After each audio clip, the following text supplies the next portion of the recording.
നമുക്ക് അടുത്തേക്ക് പോവാം. ഓക്കെ, നേരെ നമ്മൾ അടുത്ത ഭാഗത്തേക്ക് പോവുകയാണ്. നോക്കണേ, തുടക്കത്തിൽ ഇത്തരത്തിൽ ബ്രിട്ടന്റെ സഹായമൊക്കെ ആര് സ്വീകരിച്ച്? ഈ കോളനിക്കാർ സ്വീകരിച്ച്. പക്ഷേ ഈ ബ്രിട്ടന്റെ ഉദ്ദേശം എന്താണ്? ഈ കോളനികൾ ആരുടെ അധീനതയിലേക്ക് പൂർണ്ണമായി കൊണ്ടുവരണം? ബ്രിട്ടന്റെ അധീനതയിലേക്ക് പൂർണ്ണമായി കൊണ്ടുവരണം. മനസ്സിലായി? അപ്പൊ അങ്ങനെ വന്ന സമയത്ത് ആ കോളനികളിൽ ഉള്ളവരെ നിയന്ത്രിക്കുന്നതിന് വേണ്ടിയിട്ട് പല നിയമങ്ങളും ആര് കൊണ്ടുവരികയാണ്? ബ്രിട്ടൻ കൊണ്ടുവരികയാണ്. അത്തരത്തിൽ ഈ ബ്രിട്ടൻ അമേരിക്കൻ കോളനികളിൽ ഏർപ്പെടുത്തിയ നിയമങ്ങൾ എന്തിലേക്ക് നയിക്കുന്നു? അമേരിക്കൻ സ്വാതന്ത്ര്യ സമരത്തിലേക്ക് നയിക്കുന്നു. അപ്പൊ അമേരിക്കൻ സ്വാതന്ത്ര്യ സമരത്തിന്റെ പ്രധാനപ്പെട്ട കാരണം എന്ന് ചോദിച്ചു കഴിഞ്ഞാൽ ഇത്രയേ ഉള്ളൂ. ബ്രിട്ടൻ ഈ കോളനികളെ നിയന്ത്രിക്കുന്നതിന് വേണ്ടിയിട്ട് അവിടെ ചില നിയമങ്ങൾ കൊണ്ടുവരുന്നു. മനസ്സിലായോ? ഇത്തരത്തിലുള്ള നിയമങ്ങൾ കൊണ്ടുവരുന്ന സമയത്ത് കോളനികളിൽ ഉള്ളവർ ആർക്കെതിരെ പ്രവർത്തിക്കുന്നു? ബ്രിട്ടൻ എതിരെ പ്രവർത്തിക്കുന്നു. മനസ്സിലായോ? കാരണം ഈ കോളനിയിലുള്ള ആളുകളെ ബ്രിട്ടൻ നിയന്ത്രിക്കുകയും അവരുടെ അധീനതയിൽ കൊണ്ടുവരാനുള്ള ശ്രമം നടത്തുകയും ചെയ്തു. അവിടെ നിങ്ങൾ പഠിച്ചോണം പ്രധാനപ്പെട്ട നിയമങ്ങൾ. ഇവിടുന്ന് നിങ്ങൾ പ്രതീക്ഷിക്കേണ്ട ഒരു ചോദ്യം ചേരുംപടി ചേർക്കാനായിരിക്കും. മനസ്സിലായോ? ചിലപ്പോൾ നിങ്ങൾക്ക് നിയമം തരും, നിയമങ്ങൾ തന്നിട്ട് ഷഫിൾ ചെയ്ത് എന്തോ തരും, വർഷം തരും. അപ്പൊ നിങ്ങൾ എന്ത് ചെയ്യണം? ചേരുംപടി ചേർക്കണം. PSR പുതിയ രീതിയിലുള്ള ചോദ്യക്രമം അനുസരിച്ച് ഈ ഒരു മേഖല എന്ത് ചെയ്യണം? ഈ പറഞ്ഞ ചേരുംപടി ചേർക്കുക എന്ന് പറയുന്ന ഒരു ഭാഗത്ത് വേണം നമ്മൾ പ്രതീക്ഷിക്കാൻ. അപ്പൊ ആ നിയമങ്ങളും വർഷങ്ങളൊന്ന് പഠിച്ചേ. ഒന്നെന്ന് പറയുന്നത് കറൻസി നിയമമാണ്. ഒന്നാമത്തെ എന്താണ്? കറൻസി നിയമം. ആ കറൻസി നിയമം വന്ന വർഷം 1764 അല്ലെ? 1764 തന്നെയാണ് എന്ത് വരുന്നത്? പഞ്ചസാര നിയമം വരുന്നത്. അപ്പൊ രണ്ടെണ്ണം ഓക്കെയാണ്. ഒന്നാമത്തെ നിയമം കറൻസി നിയമം അല്ലെ? ആ കറൻസി നിയമം ഏത് വർഷമാണ്? 1764 പഞ്ചസാര നിയമം ഏത് വർഷമാണ്? പഞ്ചസാര നിയമം 1764 അടുത്ത വരുന്നത് സ്റ്റാമ്പ് നിയമമാണ്. സ്റ്റാമ്പ് നിയമം വന്ന് തൊട്ടടുത്ത വർഷം 1765. ആ മൂന്നാണ് കിട്ടിയത്. നോക്ക്, കറൻസി നിയമവും പഞ്ചസാര നിയമവും 1764, സ്റ്റാമ്പ് നിയമം 1765. ഓക്കെ, നെക്സ്റ്റ് വരുന്ന ടൗൺഷെൻഡ് നിയമമാണ്. ടൗൺഷെൻഡ് നിയമം 1767 ടൗൺഷെൻഡ് നിയമം. നേരെ നമ്മുടെ മെർക്കന്റൈൽസ് നിയമത്തിലേക്ക് നമ്മൾ തിരിച്ചു പോവാണ്. മെർക്കന്റൈൽസ് നിയമത്തിലേക്ക് നമ്മൾ തിരിച്ചു പോയതിനു ശേഷം നേരെ നോക്കണേ, കോളനികൾ ഇതാണ്. ഈ രണ്ടാമത്തെ പോയിന്റ് നിങ്ങൾ ഓർത്തേ. കോളനികളിൽ ഉൽപ്പാദിപ്പിക്കുന്ന പഞ്ചസാര, കമ്പിളി, പരുത്തി, പുകയില തുടങ്ങിയവ ഇംഗ്ലണ്ടിലേക്ക് മാത്രമേ കയറ്റി അയക്കാൻ സാധിക്കത്തുള്ളൂ. നോക്ക്, ഈ ഒരു നിയമം പ്രാബല്യത്തിൽ കൊണ്ടുവന്നത് ഏത് നിയമം നടപ്പിലാക്കിയാണ്? ടൗൺഷെൻഡ് നിയമം നടപ്പിലാക്കിയാണ്. എന്ത് നിയമം കൊണ്ടുവന്നിട്ടാണ്? ടൗൺഷെൻഡ് നിയമം. മനസ്സിലായോ? ഓക്കെ ആണോ? അപ്പൊ എന്താണ് ടൗൺഷെൻഡ് നിയമം എന്ന് പറഞ്ഞു കഴിഞ്ഞാൽ പഞ്ചസാര, പുകയില, കമ്പിളി, പരുത്തി എന്നിവ ഇംഗ്ലണ്ടിലേക്ക് മാത്രമേ കയറ്റി അയക്കാൻ സാധിക്കുകയുള്ളൂ. അതാണ് ടൗൺഷെൻഡ് നിയമം. വർഷം 1767. അടുത്ത വരുന്നതാണ് ടീ ആക്ട്. വർഷം 1773 ടീ ആക്ട്. ഓക്കെ, എല്ലാം നോക്കിയടെ. കറൻസി നിയമം 1764, പഞ്ചസാര നിയമം 1764, സ്റ്റാമ്പ് നിയമം 1765, ടൗൺഷെൻഡ് നിയമം 1767, ടീ ആക്ട് 1773. ഓക്കെ ആണോ? ഞാൻ നിയമം പറയാം, നിങ്ങൾ വർഷം ഒന്ന് കമന്റ് ചെയ്തേ എല്ലാവരും. ടൗൺഷെൻഡ് നിയമം ഏത് വർഷമാണ്? ടൗൺഷെൻഡ് നിയമം പെട്ടെന്ന് കമന്റ് ചെയ്തേ. കമന്റ് ചെയ്യുക മീൻസ് നിങ്ങൾ ടൈപ്പ് ചെയ്തിട്ടാ മതി. വർഷമല്ലേ ഉള്ളൂ, പെട്ടെന്ന് ടൈപ്പ് ചെയ്തിട്ട്. ടൗൺഷെൻഡ് നിയമം ഏത് വർഷമാണ്? യെസ്, 1767. Very good, 1767. പഞ്ചസാര നിയമം ടൈപ്പ് ചെയ്തേ. പഞ്ചസാര നിയമം. അടുത്തത് പഞ്ചസാര നിയമം വരട്ടെ. പഞ്ചസാര നിയമം യെസ്, 1764 പഞ്ചസാര. വെരി ഗുഡ്, 1764 പഞ്ചസാര. ടീ ആക്ട് എന്നാണ്. Tea act. ഇനി ടീ ആക്ട് ടൈപ്പ് ചെയ്തേ. Tea act 1773 tea act. ഓക്കെയാണ്. കറൻസി നിയമം എന്തായിരുന്നു? കറൻസി നിയമം ചോദിച്ചില്ലല്ലോ. കറൻസി നിയമം എന്തായിരുന്നു? കറൻസി നിയമം യെസ്, 1764. കിട്ടിയല്ലോ, വർഷം കിട്ടിയ, സെറ്റ് ആയത്. ഓക്കെ അല്ലേ? വെരി ഗുഡ്, എല്ലാവരും കമന്റ് ചെയ്തു. ഓക്കെയാണ്. യെസ്, അപ്പൊ അത്രയും ഓക്കെയാണ്. ഇനി നേരെ നോക്ക്, നമ്മൾ ഈ സ്റ്റാമ്പ് നിയമം എന്താണെന്ന് പഠിക്കാൻ പോവാണ്. കോളനികളിലെ നിയമപരമായ രേഖകളിൽ 20 ഷില്ലിംഗ് എനിക്ക് തോന്നുന്നത് രൂപയ്ക്ക് പകരം പറയുന്നതായിരിക്കാം, 20 ഷില്ലിംഗ് വില വരുന്ന സ്റ്റാമ്പ് പതിക്കണം എന്നതാണ് എന്നു പറയുന്നത് സ്റ്റാമ്പ് നിയമം. മനസ്സിലായോ? അത് ജസ്റ്റ് ഒന്ന് പഠിച്ചു വെച്ചോണം. കോളനികളിലെ നിയമപരമായ രേഖകളിൽ 20 ഷില്ലിംഗ് വില വരുന്ന സ്റ്റാമ്പ് പതിക്കണം എന്നതാണ് എന്ന് പറയുന്നത് സ്റ്റാമ്പ് നിയമം എന്ന് പറയുന്നത് സ്റ്റാമ്പ് നിയമം. ഓക്കെ, ഇത്രയും കാര്യം ഓക്കെ ആണോ? അപ്പം അമേരിക്കൻ സ്വാതന്ത്ര്യ സമരത്തിലേക്ക് നയിച്ച പ്രധാനപ്പെട്ട നിയമങ്ങൾ നിങ്ങളുടെ മനസ്സിൽ വരണം. അതിൽ ടൗൺഷെന്റ് നിയമം നമ്മൾ പ്രത്യേകം എടുത്തു പഠിച്ചു. എന്താണ് ടൗൺഷെന്റ് നിയമം? അതായത് കോളനികളിൽ ഉൽപ്പാദിപ്പിക്കുന്ന പഞ്ചസാര, കമ്പിളി, പരുത്തി, പുകയില എന്നിവ ഇംഗ്ലണ്ടിലേക്ക് മാത്രമേ കയറ്റി അയക്കാൻ പാടുള്ളൂ എന്നതാണ് എന്നു പറയുന്നത് ടൗൺഷെന്റ് നിയമം. കോളനികളിലെ നിയമപരമായ രേഖകളിലും 20 ഷില്ലിംഗ് വില വരുന്ന സ്റ്റാമ്പ് പതിക്കണം എന്നതാണെന്ന് പറയുന്നത് സ്റ്റാമ്പ് നിയമം എന്ന് പറയുന്നത്. ഓക്കെ, നേരെ നമ്മൾ പോവുകയാണ്. അമേരിക്കൻ സ്വാതന്ത്ര്യ സമരത്തിൽ മുഴങ്ങിക്കേട്ട മുദ്രാവാക്യമാണ് എന്നു പറയുന്നത് പ്രാതിനിധ്യമില്ലാതെ നികുതിയില്ല. വളരെ പ്രധാനപ്പെട്ടതാണ്, പഠിച്ചോണം. ചിലപ്പോൾ ചോദ്യം വരാം. പ്രാതിനിധ്യമില്ലാതെ നികുതിയില്ല എന്ന മുദ്രാവാക്യം ഏത് സ്വാതന്ത്ര്യ സമരവുമായി ബന്ധപ്പെട്ടിരിക്കുന്നു? ഉത്തരം അമേരിക്കൻ സ്വാതന്ത്ര്യ സമരം. ഏതാണ്? അമേരിക്കൻ സ്വാതന്ത്ര്യ സമരം. അടുത്തതും വളരെ പ്രധാനപ്പെട്ടതാണ്. ഈ മുദ്രാവാക്യം മുഴക്കിയ വ്യക്തിയുടെ പേരാണ് അടുത്ത് കൊടുത്തിരിക്കുന്നത് ജെയിംസ് ഓട്ടിസ് എന്നാണ്. പ്രാതിനിധ്യമില്ലാതെ നികുതിയില്ല എന്ന മുദ്രാവാക്യത്തിന്റെ ഉപജ്ഞാതാവാരാണ്? James Otis. സെറ്റായി പഠിക്കണം. പ്രാതിനിധ്യമില്ലാതെ നികുതിയില്ല. അമേരിക്കൻ സ്വാതന്ത്ര്യ സമരവുമായിട്ട് ബന്ധപ്പെട്ടതാണ്. ജെയിംസ് ഓട്ടിസ് ആണ് അതിന്റെ ഉപജ്ഞാതാവ് എന്ന് പറയുന്നത്. ഇത്രയും കാര്യം ഓക്കെ ആണോ? ഇനി നമ്മൾ നേരെ SCERT ഒരു ബോക്സിലേക്ക് പോവുകയാണ്. വളരെ പ്രധാനപ്പെട്ടതാണ്, പ്രീവിയസ് ക്വസ്റ്റ്യൻ ആണ്. നമ്മൾ നേരത്തെ കണ്ടു ടി ആക്ട്. ടി ആക്ട് ഏത് വർഷമായിരുന്നു? പറഞ്ഞേ നിങ്ങൾ. ടി ആക്ട് ഏത് വർഷമായിരുന്നു? 1773. Very good. 1773 T act. ഈ 1773 ടി ആക്ട് മനസ്സിലായോ? ആ ടി ആക്ടിനെതിരെ നടന്നതാണ് എന്ന് പറയുന്നത് ബോസ്റ്റൺ ടീ പാർട്ടി എന്ന് പറയുന്നത്. അപ്പൊ നോക്കാം, എന്താണ് Boston tea party? Boston tea party എന്ന് പറഞ്ഞു കഴിഞ്ഞാൽ നോക്കണേ, അതായത് നമ്മുടെ ബോസ്റ്റൺ എന്ന് പറയുന്ന ഒരു തുറമുഖമുണ്ട്. ബോസ്റ്റൺ എന്ന് പറയുന്ന ഒരു തുറമുഖമുണ്ട്. ഈ ബോസ്റ്റൺ എന്ന് പറയുന്ന തുറമുഖത്തിൽ നങ്കൂരമിട്ടിരുന്ന, മീൻസ് എന്താണ്, അടുപ്പിച്ചിരുന്ന ഒരു ഇംഗ്ലീഷ് കപ്പൽ നമ്മുടെ മനസ്സിൽ വരണം. ബോസ്റ്റൺ ടീ പാർട്ടി, ബോസ്റ്റൺ എന്ന് പറയുന്ന തുറമുഖം, ആ ബോസ്റ്റൺ എന്ന് പറയുന്ന തുറമുഖത്ത് നങ്കൂരമിട്ടിരുന്ന ഇംഗ്ലീഷ് കപ്പൽ, ആ ഇംഗ്ലീഷ് കപ്പലിലേക്ക് നോക്കണേ, നമ്മുടെ കോളനിയിലുള്ള ആളുകൾ റെഡ് ഇന്ത്യൻസിന്റെ വേഷം ധരിച്ച് കയറുകയാണ്. മനസ്സിലായോ? ഇംഗ്ലീഷുകാരെ തെറ്റിദ്ധരിപ്പിക്കുന്നതിന് വേണ്ടിയിട്ട് റെഡ് ഇന്ത്യൻസിന്റെ വേഷം ധരിച്ച് ആരാണ് കയറുന്നത്? ഈ കോളനികളിൽ അധിവസിച്ചിരുന്നവർ ഇംഗ്ലീഷുകാർ. അതാ ഇംഗ്ലീഷുകാരല്ലേ? അവര് നേരെ എവിടേക്ക് കയറുന്നു? ഈ പറഞ്ഞ കപ്പലിലേക്ക് കയറുന്നു. അതിനുശേഷം 342 തേയിലപ്പെട്ടികൾ എടുത്ത് എവിടേക്ക് വലിച്ചെറിയുകയാണ്? കടലിലേക്ക് വലിച്ചെറിയുന്നു. ഈ സംഭവത്തെയാണ് നമ്മൾ എന്തെന്ന് വിളിക്കുന്നത്? ബോസ്റ്റൺ ടീ പാർട്ടി എന്ന് വിളിക്കുന്നത്. അപ്പൊ എന്താണ് Boston tea party? Boston tea party എന്ന് പറഞ്ഞു കഴിഞ്ഞാൽ ബോസ്റ്റൺ തുറമുഖത്ത് നങ്കൂരമിട്ടിരുന്ന ഇംഗ്ലീഷ് കപ്പലിൽ കയറി അതിലുണ്ടായിരുന്ന 342 തേയിലപ്പെട്ടികൾ എന്ത് ചെയ്യുന്നു? കടലിലേക്ക് വലിച്ചെറിയുന്നു. ആരാണ്? കോളനികളിലെ ആളുകൾ റെഡ് ഇന്ത്യക്കാരുടെ വേഷം ധരിച്ച്.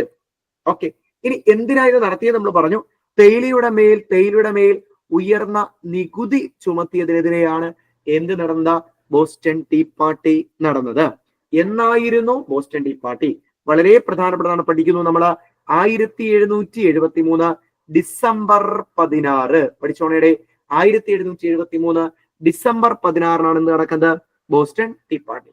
ബോസ്റ്റൺ ടീ പാർട്ടി കിട്ടിയോ നോക്കണേ. ബോസ്റ്റൺ ടീ പാർട്ടി കിട്ടിയോ എന്ന് പറഞ്ഞേ. എന്നാണ് ബോസ്റ്റൺ ടീ പാർട്ടി എന്ന് പറ? എന്നാ?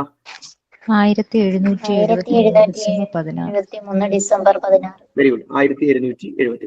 1773. എന്തായിരുന്നു ബോസ്റ്റൺ ടീ പാർട്ടിയുടെ കാരണം? ബോസ്റ്റൺ ടീ പാർട്ടിയുടെ കാരണം എന്തായിരുന്നു? T act. അതായത് നികുതിയുടെ മേൽ, തേയിലയുടെ മേൽ നികുതി ഏർപ്പെടുത്തി, അമിത നികുതി ഏർപ്പെടുത്തി അല്ലെ? എന്താണ് അത് ചെയ്തത്? ബോസ്റ്റൺ എന്ന് പറയുന്ന തുറമുഖം നിങ്ങളുടെ മനസ്സിൽ വരുന്നു. ബോസ്റ്റൺ എന്ന് പറയുന്ന ഒരു തുറമുഖമുണ്ട്. ആ ബോസ്റ്റൺ എന്ന് പറയുന്ന തുറമുഖത്തിലേക്ക് റെഡ് ഇന്ത്യക്കാരുടെ വേഷം ധരിച്ച് നമ്മുടെ കോളനിക്കാർ വരുന്നു. അവർ നേരെ എന്ത് ചെയ്യുന്നു? ഈ പറഞ്ഞ ഇംഗ്ലീഷുകാരുടെ കപ്പലിൽ കയറുന്നു. അതിനകത്തുണ്ടായിരുന്ന 342 തേയിലപ്പെട്ടികൾ എവിടേക്ക് വലിച്ചെറിയുന്നു? കടലിലേക്ക് വലിച്ചെറിയുന്നു. ഈ സംഭവത്തെ നമ്മൾ എന്ത് പേരിട്ട് വിളിച്ച്? ബോസ്റ്റൺ ടീ പാർട്ടി എന്ന് വിളിച്ചു. ഇത്രയും നമുക്ക് ഓടിച്ചൊന്ന് പറഞ്ഞിട്ട് നമുക്ക് തിരിച്ചു വരാം അല്ലെ, തിരിച്ച് അടുത്തയിലേക്ക് പോകാം നമുക്ക്. ഓക്കെ, ഓടിപ്പോവാൻ നമുക്ക്. ഇത്രയേ ഉള്ളൂ. നമ്മൾ ആദ്യം പറഞ്ഞത് എന്താണ്? കൊളംബസ് വടക്കേ അമേരിക്ക കണ്ടെത്തിയതാണ്. വർഷം നിങ്ങളുടെ മനസ്സിൽ വരണം, 1492. 1492. ഓക്കെ, ക്രിസ്റ്റഫർ കൊളംബസ് എന്ത് കണ്ടുപിടിക്കുന്നു? ഈ പറഞ്ഞ വടക്കേ അമേരിക്ക കണ്ടെത്തുന്നു 1492. അവിടെയുള്ള ആളുകളെ അദ്ദേഹം റെഡ് ഇന്ത്യൻസ്, ഇന്ത്യക്കാരൻ തെറ്റിദ്ധരിച്ച് റെഡ് ഇന്ത്യൻസ് എന്ന് വിളിച്ചു. അത് ഓക്കെയാണ്, ആ ഒരു ഫാക്ട് അവിടെ കഴിഞ്ഞു. ഓക്കെ, ഇനി നേരെ ഇംഗ്ലണ്ടിലെ രാജാവിന്റെ മതപീഡനത്തെ തുടർന്ന് 17-ാം നൂറ്റാണ്ടിൽ മെയ്ഫ്ലവർ എന്ന് പറയുന്ന കപ്പലിൽ അമേരിക്കയിലേക്ക് ഒരു വിഭാഗം ഇംഗ്ലീഷുകാർ എത്തുന്നു. മനസ്സിലായി? അർജുനയുടെ മെയ്ഫ്ലവർ നമ്മൾ പ്രൊനൗൺസ് ചെയ്യുമ്പോൾ പിന്നെ അർജുൻ പറഞ്ഞതിലൂടെ മെയ്ഫ്ലവർ എന്ന് നമുക്ക് പറയാവുന്നതാണ് കേട്ടോ. മേഫ്ലവർ എന്ന് പറയാം കേട്ടോ, മേഫ്ലവർ എന്ന് പറയാം. ഓക്കെ, അപ്പൊ മേഫ്ലവർ എന്ന് പറയുന്ന കപ്പലിൽ അമേരിക്കയിൽ എത്തുന്നു. അവരവിടെ 13 കോളനികൾ സ്ഥാപിക്കുന്നു. അവരെ നമ്മൾ എന്ത് വിളിക്കുന്നു? തീർത്ഥാടക പിതാക്കൾ, പിൽഗ്രീം ഫാദേഴ്സ് എന്ന് വിളിക്കുകയാണ്. ഈ സമയത്ത് അവിടെ ഉണ്ടായിരുന്ന റെഡ് ഇന്ത്യക്കാർ എന്ത് ചെയ്യാണ്? ഉള്ളിലേക്ക് ആട്ടി ഓടിക്കപ്പെട്ടു. ഓക്കെ, ഇനി നമ്മൾ കണ്ടത് എന്താണ്? ആ പറഞ്ഞ 13 കോളനികൾ ഏതൊക്കെയാണ്? നിങ്ങളുടെ മനസ്സിലേക്ക് വീണ്ടും ഞാൻ ഒന്നുകൂടെ കൊണ്ടുവരുന്നു. 13 കോളനികൾ. ഓക്കെ, ഏതൊക്കെയാണ്? ന്യൂയോർക്ക് വരും. ഒന്നേത് ഇവിടെ ന്യൂയോർക്ക് വരും അല്ലെ. പിന്നീട് പെൻസിൽവാനിയ ഓർക്കണം, Georgia, South Carolina, North Carolina, Maryland, Virginia, New Jersey, Delaware, Connecticut, Rhode Island, Massachusetts, New Hampshire. Okay, വായിച്ചാൽ മതി, വന്നോളും, കുഴപ്പമില്ല. ഓക്കെ, അടുത്ത് നമ്മൾ കണ്ടത് ഈ ബ്രിട്ടീഷുകാരുടെ സഹായത്തോടെ വ്യാപാര നിയമങ്ങൾ അവര് ഈ കോളനികളിൽ എന്ത് ചെയ്യുന്നു? അഡോപ്റ്റ് ചെയ്യുന്നു അല്ലെ. അതിനെ നമ്മൾ മെർക്കന്റലിസ്റ്റ് നിയമങ്ങൾ എന്ന് വിളിച്ചു. അതിൽ ഒന്നാമത് നാവിഗേഷൻ ആക്ടിലൂടെ കോളനികളിൽ നിന്നോ കോളനികളിലേക്കോ ഉള്ള സാധനങ്ങൾ കൊണ്ടുവരാൻ കോളനികൾ നിർമ്മിച്ച കപ്പൽ അല്ലെങ്കിൽ ഇംഗ്ലീഷുകാരുടെ കപ്പൽ മാത്രമേ ഉപയോഗിക്കാൻ സാധിക്കൂ. കോളനികളിൽ ഉത്പാദിപ്പിക്കുന്ന പഞ്ചസാര, കമ്പിളി പരുത്തി, പുകയില തുടങ്ങിയവ ഇംഗ്ലണ്ടിലേക്ക് മാത്രമേ കയറ്റി അയക്കാൻ പാടുള്ളൂ അല്ലെ. ടൗൺഷെൻഡ് നിയമത്തിലൂടെ കൊണ്ടുവരുന്നു. ടൗൺഷെൻഡ് നിയമം കോളനികളിലെ നിയമപരമായ പ്രമാണങ്ങൾ, വർത്തമാന പത്രങ്ങൾ, ലേഖകൾ എന്നിവയിൽ എന്ത് പതിക്കണം? ബ്രിട്ടന്റെ മുദ്ര പതിക്കണം. ഇംഗ്ലണ്ടിന്റെ മുദ്ര പതിക്കണം. കോളനികളിൽ നിലനിർത്തിയിട്ടുള്ള ഇംഗ്ലീഷുകാരുടെ സൈന്യത്തിനുള്ള താമസ സ്ഥലവും അത്യാവശ്യ സൗകര്യങ്ങളും ആര് കൊടുക്കണം? നമ്മുടെ കോളനി കൊടുക്കണം. ഇടയിൽ ഒരെണ്ണം കൂടെ പറയാൻ മറന്നുപോയി. കോളനികളിലേക്ക് ഇറക്കുമതി ചെയ്യുന്ന സാധനത്തിനാണ് ഇത് വരുന്നത്, തേയില വരുന്നത്. തേയില, ഗ്ലാസ്, കടലാസ് എന്നിവയ്ക്ക് ഇറക്കുമതി ചുങ്കം നൽകണം എന്നത് ഇതിനകത്ത് വരുന്നതാണ്? മെർക്കന്റലിസ്റ്റ് നിയമത്തിൽ വരുന്നതാണ്. ഇനി പ്രധാനപ്പെട്ട ആക്ടുകൾ: 1 കറൻസി ആക്ട്, 2 പഞ്ചസാര ആക്ട് അല്ലെ. കറൻസി ആക്ടും ഷുഗർ ആക്ട് അല്ലെങ്കിൽ പഞ്ചസാര നിയമവും 1764-ലാണ്. സ്റ്റാമ്പ് നിയമം 1765-ലാണ്. കോളനികളിലെ നിയമപരമായ രേഖകളിൽ 20 ഷില്ലിംഗ് വില വരുന്ന സ്റ്റാമ്പ് പതിക്കണം എന്നതാണ് സ്റ്റാമ്പ് നിയമം. ടൗൺഷെൻഡ് നിയമം നമ്മൾ കണ്ടു 1767-ലാണ്. Tea act 1773-ലാണ്. പ്രധാനപ്പെട്ട മുദ്രാവാക്യം: പ്രാതിനിധ്യമില്ലാതെ നികുതിയില്ല അല്ലെ. ഉപജ്ഞാതാവാരാണ്? ജെയിംസ് ഓട്ടിസ് ആണ്. അടുത്ത നമ്മൾ Boston tea party 1773 December 16. Date ഉറപ്പായി പഠിക്കുക. 1773 ഡിസംബർ 16. ഓക്കെ അല്ലെ? എന്ത് ചെയ്യുന്നു? ബോസ്റ്റൺ തുറമുഖത്ത് നങ്കൂരമിട്ടിരുന്ന ഇംഗ്ലീഷ് കപ്പലിൽ കയറി അതിലുണ്ടായിരുന്ന 342 പെട്ടി തേയില കടലിലേക്ക് വലിച്ചെറിയുന്നു. ഇതിനെയാണ് നമ്മൾ വിളിച്ചത് ബോസ്റ്റൺ ടീ പാർട്ടി. ഓക്കെ, അടുത്ത് നമ്മൾ പോകുന്നത് ഇതിനുശേഷം സാമുവൽ ആഡംസ് എന്ന് പറയുന്ന വ്യക്തിത്വം. സാമുവൽ ആഡംസ് അദ്ദേഹം രൂപം നൽകിയ ഒരു പ്രസ്ഥാനമാണ് സൺ ഓഫ് ലിബർട്ടി. അവിടെ നമ്മൾ 2 പോയിന്റാണ് പഠിക്കുന്നത്. സൺ ഓഫ് ലിബർട്ടി എന്ന പ്രസ്ഥാനം ബന്ധപ്പെട്ടിരിക്കുന്നത് അമേരിക്കൻ സ്വാതന്ത്ര്യ സമരവുമായിട്ട്. എന്തുമായിട്ടാണ്? അമേരിക്കൻ സ്വാതന്ത്ര്യ സമരവുമായിട്ടാണ് സൺ ഓഫ് ലിബർട്ടി ബന്ധപ്പെട്ടിരിക്കുന്നത്. സൺ ഓഫ് ലിബർട്ടി എന്ന പ്രസ്ഥാനത്തിന്റെ സ്ഥാപകൻ ആരുടെ? അത് സാമുവൽ ആഡംസ് ആണ്. ആരാണ്? Samuel Adams. കിട്ടുന്നുണ്ടോ നിങ്ങൾക്ക്? കിട്ടുന്നുണ്ടല്ലോ. ഇനി ആരാണ് സാമുവൽ ആഡംസ്? അമേരിക്കൻ ദേശീയ പ്രസ്ഥാനത്തിന്റെ പിതാവാണ്. ആരെന്ന് പറയുന്നത്? Samuel Adams. അമേരിക്കൻ ദേശീയ പ്രസ്ഥാനത്തിന്റെ പിതാവ് ആരാണ്? സാമുവൽ ആഡംസ് ആണ്. ആ 2 പോയിന്റ് കിട്ടിയോ? കുഴപ്പമില്ലല്ലോ. SCERT ചാപ്റ്ററുകൾ നിങ്ങൾ തീർക്കണം കേട്ടോ. SCERT ചാപ്റ്ററുകൾ നന്നായിട്ട് തീർക്കുക. മനസ്സിലായ? ക്ലാസ് നിങ്ങൾ റെഗുലർ ആയിട്ട് അറ്റൻഡ് ചെയ്യുക. ബാക്കി പ്രോഗ്രാം കട്ട് ചെയ്യുക. റെക്കോർഡ് ക്ലാസ് കേൾക്കാം, നല്ലതാണ്. പക്ഷെ അതിനേക്കാൾ നല്ലത് ലൈവ് ക്ലാസ് അറ്റൻഡ് ചെയ്യുന്നതാണ്. കാരണം ആ ഒരു ഒറ്റ മണിക്കൂർ നമ്മൾ ഏതിനു വേണ്ടി അങ്ങ് മാറ്റിവെക്കും? ലൈവ് ക്ലാസ്സിന് വേണ്ടി മാറ്റിവെക്കും. പിന്നീട് വേണമെങ്കിൽ ഇത് എന്ത് ചെയ്യാം? നമുക്ക് റെക്കോർഡറായിട്ട് കേൾക്കാൻ പറ്റും, ഒരു കുഴപ്പവുമില്ല. പക്ഷേ എന്ത് ചെയ്യണം? നിങ്ങൾ ലൈവ് ക്ലാസ് മാക്സിമം അറ്റൻഡ് ചെയ്യാൻ ശ്രമിക്കുക. ഓക്കെ അല്ലേ? ഓക്കെ. അതുപോലെ നിങ്ങൾക്ക് ഏതെങ്കിലും ക്ലാസ് ഇതുപോലെ ഇപ്പം അനുപമയാണ് വേൾഡ് ഹിസ്റ്ററി വേണമെന്ന് പറഞ്ഞത്, അതുപോലെ വേറെ ഏതൊരു ടോപ്പിക് കൂടെ പറഞ്ഞായിരുന്നല്ലേ? ഏതായാലും സുപ്രധാന നിയമത്തിന്റെ ക്ലാസ് നമ്മൾ ഈ മാസം അല്ലെങ്കിൽ മാർച്ച് ആദ്യം വരെ തന്നെ സുപ്രധാന നിയമങ്ങളും നമ്മൾ എടുക്കുന്നതാണ്. മനസ്സിലായോ? അപ്പൊ അതുപോലെ നിങ്ങൾക്ക് ഏതെങ്കിലും ടോപ്പിക്ക് എടുക്കണം എന്ന് ആവശ്യമുണ്ടെങ്കിൽ നിങ്ങൾ എന്ത് ചെയ്യുക, ഒന്ന് മെസ്സേജ് ചെയ്യുക, അതല്ലെങ്കിൽ വിളിച്ചു പറയുകയോ എന്ത് വേണോ നിങ്ങൾക്ക് ചെയ്യാം. മനസ്സിലായോ? നിങ്ങൾ വിളിച്ചു പറഞ്ഞാൽ തീർച്ചയായിട്ടും ആ ടോപ്പിക്കുകൾ നമ്മൾ ടൈം ടേബിൾ ഇടുന്ന സമയത്ത് അതിൽ ഉൾപ്പെടുന്നതാണ്. നിങ്ങൾക്ക് മനസ്സിലാവുന്നുണ്ടോ? ക്ലാസ് മനസ്സിലാവുന്നുണ്ടോ? എന്തെങ്കിലും ബുദ്ധിമുട്ടുണ്ടോ? ഓക്കെ അല്ലേ? കുഴപ്പമില്ലല്ലോ? എളുപ്പമല്ലേടെ ഇത്? പ്രശ്നമൊന്നുമില്ലല്ലോ? യെസ്, എങ്കിൽ നമുക്ക് തുടരാം. ഓക്കെ, അപ്പൊ അടുത്തൊരു ഭാഗത്തേക്ക് നമ്മൾ കയറിയാണ്. നോക്കണേ, ഒന്ന് രണ്ട് സെന്റൻസ്, രണ്ട് പേരുടെ അഭിപ്രായങ്ങൾ അല്ലെങ്കിൽ നമുക്ക് എന്ത് പറയാം, കൊട്ടേഷൻസ് ആണ് നമുക്ക് പഠിക്കുന്നത്. ഒന്ന്, വ്യക്തിത്വം ജോൺ ലോക്ക്. ജോൺ ലോക്ക് ആണ് ഈ മനുഷ്യൻ, ജോൺ ലോക്ക്. എടാ ജോൺ ലോക്ക്, എടേ ഒരു മിനിറ്റ് എനിക്ക് പറഞ്ഞേ, ഒരു മിനിറ്റ്, ഒറ്റ മിനിറ്റ്. അപ്പൊ നമ്മൾ പറഞ്ഞത് എന്താണ്? എടേ കൊട്ടേഷൻസ് നോക്ക്. മനുഷ്യന് ചില മൗലിക അവകാശങ്ങളുണ്ട്, അതിനെ ഹനിക്കാൻ ഒരു ഗവൺമെന്റിനും അവകാശമില്ല എന്ന് പറഞ്ഞതാരാ? John Locke. ഒരു സമയത്ത് PSC സ്ഥിരം ചോദ്യങ്ങളായിരുന്നു. മനസ്സിലായോ?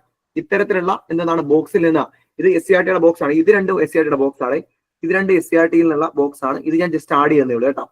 ഓക്കെ, അപ്പം ഇങ്ങനെയുള്ള ബോക്സ് എടുത്തിട്ട് ഈ വാക്യങ്ങൾ ചോദിക്കുന്നത് PSC ഒരു സ്ഥിരം ട്രെൻഡ് ആയിരുന്നു. അപ്പൊ അത് പഠിച്ചോണം. ചിലപ്പോൾ അത് അവരെപ്പോഴും ഇങ്ങനെ എന്ത് ചെയ്യുന്നുണ്ട്, ചേഞ്ച് ചെയ്ത് കൊണ്ടിരുന്നുണ്ട്. എപ്പോഴാണ് ഇതിലേക്ക് വരുന്നതെന്ന് പറയാൻ പറ്റില്ല. അപ്പൊ എന്താണ്? മനുഷ്യന് ചില അവകാശങ്ങളുണ്ട്, അതിനെ ഹനിക്കാൻ ഒരു ഗവൺമെന്റിനും അവകാശമില്ല എന്ന് പറഞ്ഞ വ്യക്തി ആരാ? ജോൺ ലോക്കാണ്, അല്ലെ? ജോൺ ലോക്കാണ്. അതായത് മൗലിക അവകാശങ്ങളെ ലോക്ക് ചെയ്യാൻ ഗവൺമെന്റ് അവകാശമില്ല എന്നങ്ങ് പഠിക്കണം. അപ്പൊ നമുക്ക് എന്ത് കിട്ടും? ജോൺ ലോക്ക് കിട്ടും. മനസ്സിലായോ? മൗലിക അവകാശങ്ങളെ ഹനിക്കാൻ ഗവൺമെന്റ് അവകാശമില്ല എന്ന് പറഞ്ഞു കഴിഞ്ഞാൽ എന്താണ്? അത് നിർത്തലാക്കാൻ പറ്റത്തില്ല, ലോക്ക് ചെയ്യാൻ പറ്റത്തില്ല എന്ന് പഠിച്ചോണം. അത് ജോൺ ലോക്കാണ്. അത് ഓക്കെയാണ്. അവിടെ നമ്മൾ പോകുന്ന വ്യക്തിത്വം തോമസ് പെയിൻ ആണ്. ഏതെങ്കിലും വിദേശ ശക്തിക്ക് ഈ വൻകര ദീർഘകാലം കീഴടങ്ങി കഴിയണമെന്നത് യുക്തിക്ക് നിരക്കുന്നതല്ല. ഏതെങ്കിലും വിദേശ ശക്തിക്ക്, ഇവിടെ ഏതാ വിദേശ ശക്തി എന്ന് പറയുന്നത്? ഇംഗ്ലണ്ട് ആണ്. ഈ വൻകര എന്ന് പറഞ്ഞാൽ ഏത് വൻകരയെ പറ്റിയാ പറയുന്ന? വടക്കേ അമേരിക്ക.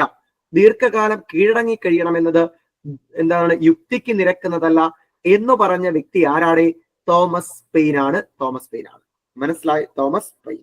ഓക്കെ അല്ലെ? അദ്ദേഹം വളരെ വേദനയോട് പറഞ്ഞു എന്നതാണ്, ഒരുപാട് കാലം ഒന്നും ഒരു വിദേശ ശക്തിയുടെ കീഴിൽ നമുക്ക് പറ്റൂല എന്ന് ആര് പറഞ്ഞടേ? തോമസ് പെയിൻ പറഞ്ഞു. ഓക്കെ, ഇനി തോമസ് പെയിൻ ഈ അഭിപ്രായം മുന്നോട്ട് വെച്ചത് കോമൺസ് എന്ന് പറയുന്ന ലഘുലേഖയിലൂടെയാണ്. കോമൺ സെൻസ് എന്നാണ്. കോമൺ സെൻസ് അടിച്ചോ മാറിപ്പോയതാണ്. കോമൺ സെൻസ് എന്ന ലഘുലേഖയിലൂടെയാണ്. Common sense. ഓക്കെ, നിങ്ങൾ അങ്ങനെ വായിച്ചോണേ. കോമൺസ് അല്ലെ, കോമൺ സെൻസ് ആണ്. ഓക്കെ, കോമൺ സെൻസ് എന്ന ലഘുലേഖയിലൂടെയാണ് ഈ അഭിപ്രായം അദ്ദേഹം മുന്നോട്ട് വെച്ചത്. ആ രണ്ട് പോയിന്റ് സെറ്റ് ആണോ? മനുഷ്യന് ചില അവകാശങ്ങളുണ്ട്, അതിനെ ഹനിക്കാൻ, ലോക്ക് ചെയ്യാൻ ഒരു ഗവൺമെന്റിന് അവകാശമില്ല. John Locke. ഏതെങ്കിലും വിദേശ ശക്തിക്ക് ഈ വൻകര ദീർഘകാലം കീഴടങ്ങി കഴിയണമെന്നത് യുക്തിക്ക് നിരക്കുന്നതല്ല പറഞ്ഞത് തോമസ് പെയിൻ ആണ്. ഓക്കെ, ഇനി അടുത്ത് നോക്കാം. ഇത്തരത്തിൽ ഈ കോളനിക്കാർ ആർക്കെതിരെയാകുന്നു? ഈ പറഞ്ഞ ഇംഗ്ലണ്ടിനെതിരെയാകുന്നു. മനസ്സിലായോ? പല തരത്തിലുള്ള ചെറുത്തുനിൽപ്പ് നടത്തിയെങ്കിലും അതിനെന്തുണ്ടായില്ല? ഒരു ഏകോപനം ഉണ്ടായില്ല. മനസ്സിലായില്ലേ? ഈ പറഞ്ഞ കോളനികളുടെ ഒരു ഏകോപനം ഉണ്ടാക്കി ബ്രിട്ടൻ എതിരെ പ്രവർത്തിക്കാൻ വേണ്ടിയിട്ട് കൊണ്ടുവന്നതാണ് കോണ്ടിനെന്റൽ കോൺഗ്രസുകൾ. എന്താണ്? കോണ്ടിനെന്റൽ കോൺഗ്രസ്. ഓക്കെ, നമ്മൾ പോകുന്നത് ഒന്നാം കോണ്ടിനെന്റൽ കോൺഗ്രസിലേക്കാണ്. എന്താണ് കോണ്ടിനെന്റൽ കോൺഗ്രസിന്റെ ഉദ്ദേശം എന്ന് പറയുന്നത്? വടക്കേ അമേരിക്കയെ ഇംഗ്ലണ്ടിന്റെ നിയന്ത്രണങ്ങളിൽ നിന്ന് മോചിപ്പിക്കുക എന്നുള്ളതാണ്.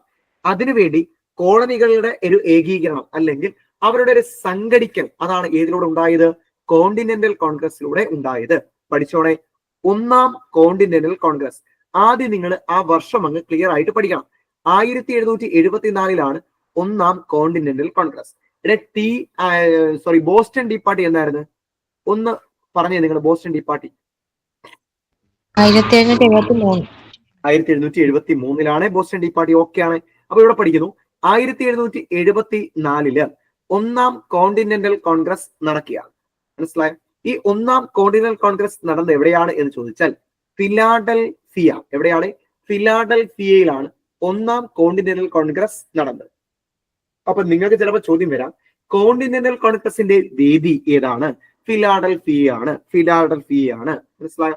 ഇത് SCRT അല്ല, ഞാൻ ജസ്റ്റ് അതുപോലെ അങ്ങ് ഡിസൈൻ ചെയ്തതേ ഉള്ളൂ കേട്ടോ. ഓക്കെ, നോക്ക്, അതിന്റെ അധ്യക്ഷൻ ആരാണ്?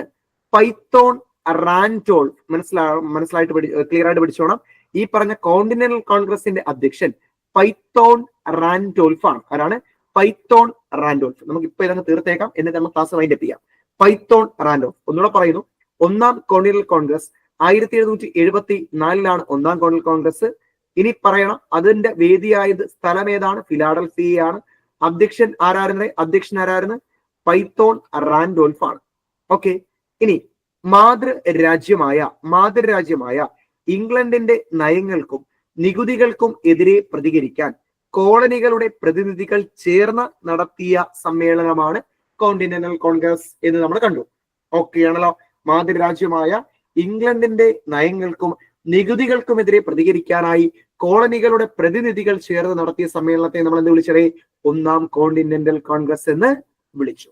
ഓക്കെ, വ്യവസായങ്ങൾക്കും വ്യാപാരങ്ങൾക്കും ബ്രിട്ടൻ ഏർപ്പെടുത്തിയ നിയന്ത്രണങ്ങൾ നീക്കണമെന്നും കോളനികളുടെ അനുവാദമില്ലാതെ നികുതി ഏർപ്പെടുത്താൻ പാടില്ല എന്നും ചൂണ്ടിക്കാണിച്ചുകൊണ്ട് ബ്രിട്ടനിലെ രാജാവിന് ഈ കോണ്ടിനെന്റൽ കോൺഗ്രസ് എന്ത് കൊടുക്കുന്നു?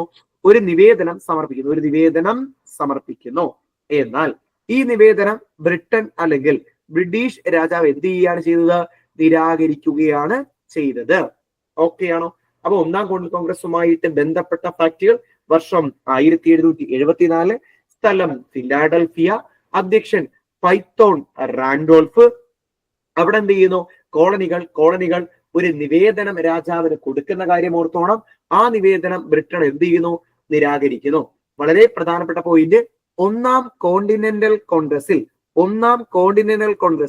പങ്കെടുക്കാതിരുന്ന കോളനി ജോർജിയ. ഇപ്പോൾ നിങ്ങൾക്ക് മനസ്സിലായിട്ടുണ്ടാവും, ന്യൂയോർക്ക് കഴിഞ്ഞ് വളരെ പ്രധാനപ്പെട്ട കോളനിയാണ് അമേരിക്കൻ സ്വാതന്ത്ര്യ സമരത്തെ സംബന്ധിച്ച് ജോർജിയ എന്ന് ഞാൻ പറഞ്ഞതിന്റെ കാര്യം നിങ്ങൾക്ക് മനസ്സിലായോ? എന്താണ് ജോർജിയയുടെ പ്രത്യേകത? ഒന്നാം കോണ്ടിനെന്റൽ കോൺഗ്രസിൽ പങ്കെടുക്കാതിരുന്ന കോളനി ജോർജിയ. അപ്പൊ ഒന്നാം കോണ്ടിനെന്റൽ കോൺഗ്രസിൽ പങ്കെടുത്ത കോളനികളുടെ എണ്ണം എത്രയാണ്? 12 ആണ് അല്ലെ? ആകെ എത്ര കോളനിയുണ്ട്? 13 കോളനിയുണ്ട്. ആ 13 കോളനിയിൽ എത്ര എണ്ണം മാത്രമേ പങ്കെടുത്തോളൂ? 12 എണ്ണം മാത്രമേ പങ്കെടുത്തോളൂ. പങ്കെടുക്കാതിരുന്ന ആരാണ്? ജോർജിയയാണ്. ആരാണ്? ജോർജിയ. മനസ്സിലാവുന്നോ? അത്രയും കാര്യം ഓക്കെ ആണോ? അത്രയും ഓക്കെ ആയോ നിങ്ങൾക്ക്? അത്രയും ഓക്കെ ആയോ? തെറ്റായിട്ട് മനസ്സിലായോ? ഓക്കെ, അടുത്തേക്ക് പോവാം. നമുക്ക് അടുത്ത് നമ്മൾ പറഞ്ഞു രണ്ടാം കോണ്ടിനെന്റൽ കോൺഗ്രസ്. അപ്പം ഒന്നാം കോണ്ടിനെന്റൽ കോൺഗ്രസ് നമ്മൾ കണ്ടു. ഇനി രണ്ടാം കോണ്ടിനെന്റൽ കോൺഗ്രസ് ലക്ഷ്യം അത് തന്നെയാണ്. കോളനികൾ ഒരുമിച്ച് ചേർന്നു. എന്തിനു വേണ്ടിയിട്ട്? മാതൃരാജ്യമായ ബ്രിട്ടന്റെ തെറ്റായ നികുതി നയങ്ങൾക്ക് എതിരെ നമ്മുടെ ഈ പറഞ്ഞ കോളനികൾ ഒത്തുചേരുകയാണ്. വർഷം 1775. സ്വാഭാവികമായിട്ട് നമുക്ക് ക്ലിയർ ആയിട്ട് കിട്ടും. 1774 ഒന്നാം കോണ്ടിനെന്റൽ കോൺഗ്രസ് നടക്കുകയാണെങ്കിൽ 2 എന്നായിരിക്കും ഇവിടെ? 1775 ആയിരിക്കും. ഇവിടെ ഒന്നിന്റെ സ്ഥലം എവിടെയായിരുന്നു പറഞ്ഞു നിങ്ങള്? ഒന്നാം കോണ്ടിനെന്റൽ കോൺഗ്രസിന്റെ സ്ഥലം എവിടെയായിരുന്നു? ഫിലാഡൽഫിയ. അപ്പൊ നിങ്ങൾ സിമ്പിൾ ആയിട്ട് പഠിച്ചുകൂടെ? രണ്ടാം കോണ്ടിനെന്റൽ കോൺഗ്രസിന്റെ വേദി എവിടെ തന്നെ ആയിരുന്നു? ഫിലാഡൽഫിയ തന്നെയായിരുന്നു. ഇനി വീണ്ടും നിങ്ങൾ നോക്കണേ, ഒന്നാം കോണ്ടിനെന്റൽ കോൺഗ്രസിന്റെ അധ്യക്ഷൻ തന്നെയായിരുന്നു രണ്ടാം കോണ്ടിനെന്റൽ കോൺഗ്രസിന്റെ അധ്യക്ഷനും ആരുടെ? Python Randolph. പൈത്തോൺ റാൻഡോൾഫ് കേട്ടോ. Python Randolph. ഇത് നോക്കണേ, ഒന്നിൽ അവർ നിവേദനമൊക്കെ കൊടുത്തു, രക്ഷയില്ല, അവർ നിരാകരിച്ചു. ആ സമയം രണ്ടാം കോണ്ടിനെന്റൽ കോൺഗ്രസിൽ വെച്ച് അവർ എന്ത് ചെയ്യാണ്?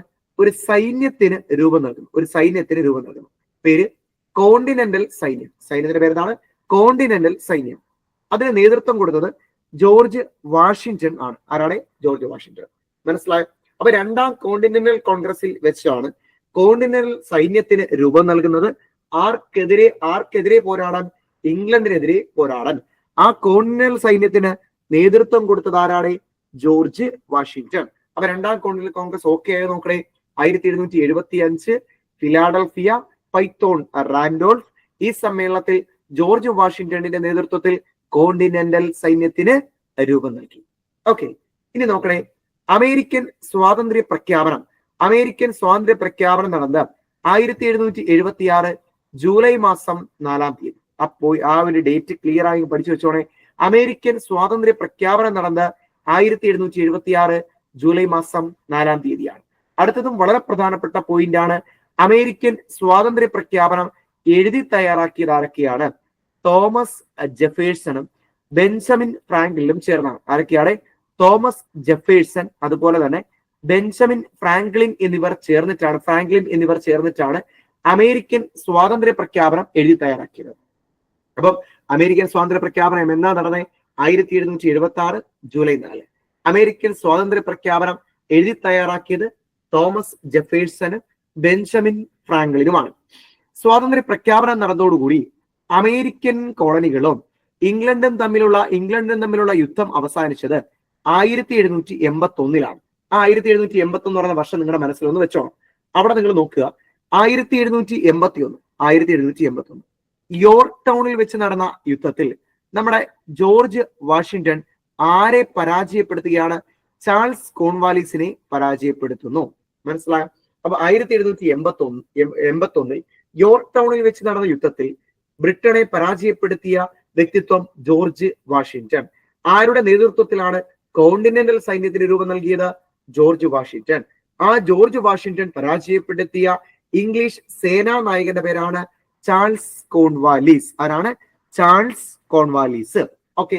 1781 സ്വാതന്ത്ര്യ പ്രഖ്യാപനത്തോടുകൂടി അമേരിക്കൻ കോളനികളും ഇംഗ്ലണ്ടും തമ്മിലുള്ള യുദ്ധം അവസാനിക്കുന്നു. എന്നാൽ ബ്രിട്ടൻ അമേരിക്കയുടെ സ്വാതന്ത്ര്യ പ്രഖ്യാപനം അംഗീകരിച്ചുകൊണ്ട് ഒരു ഉടമ്പടി ഒപ്പുവെക്കുന്നു. ആ ഉടമ്പടിയുടെ പേരാണ് പാരീസ് ഉടമ്പടി. ഏതാണ്? പാരീസ് ഉടമ്പടി. പാരീസ് ഉടമ്പടിയുടെ വർഷം പഠിക്കണേ. 1783.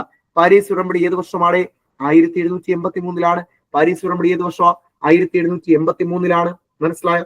ഈ പാരീസ് ഉടമ്പടിക്ക് മധ്യസ്ഥത വഹിച്ചത് ഫ്രാൻസ്. പാരീസ് എവിടെയാണ്?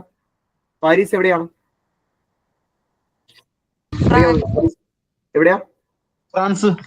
ഫ്രാൻസിലാണ്. പാരീസ് എവിടെയാണ്? ഫ്രാൻസ്. ഇതാണ് കണക്ഷൻ കിട്ടി.